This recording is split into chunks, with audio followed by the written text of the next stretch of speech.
কেউ কথা রাখেনি। 33 বছর কাটলো, কেউ কথা রাখেনি।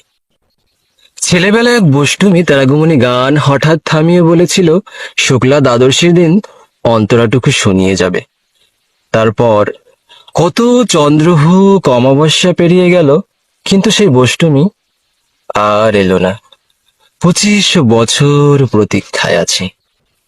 মামা বাড়ির মাঝি নাদের আলী বলেছিল, বড় হও দাদা ঠাকুর, তোমাকে আমি 3 প্রহরের বিল দেখাতে নিয়ে যাব। সেখানে পদ্ম ফুলের মাথায় সাপ আর ভ্রমর খেলা করে। নাদের আলী, আমি আর কত বড় হব?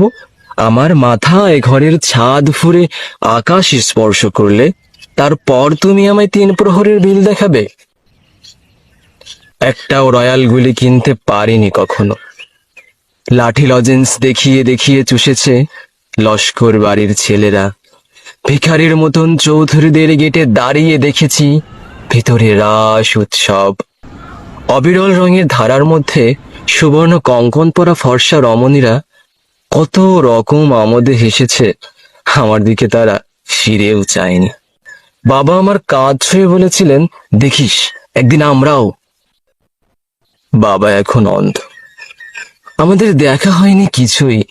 সেই রয়্যালগুলি, সেই লাঠি লজেন্স, সেই রাস উৎসব আমায় কেউ ফিরিয়ে দেবে না।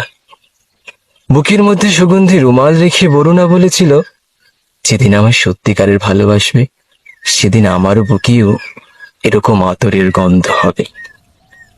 ভালোবাসার জন্য আমি হাতের মুঠোয় প্রাণ নিয়েছি, দুরন্ত ষাঁড়ের চোখে বেঁধেছি লাল কাপড়।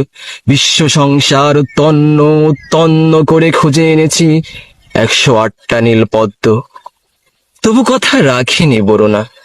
এখন তার বুকে শুধুই মাংসের গন্ধ। এখনো সে যে কোনো নারী, কেউ কথা রাখেনি। 33 বছর কাটলো, কেউ কথা রাখে না।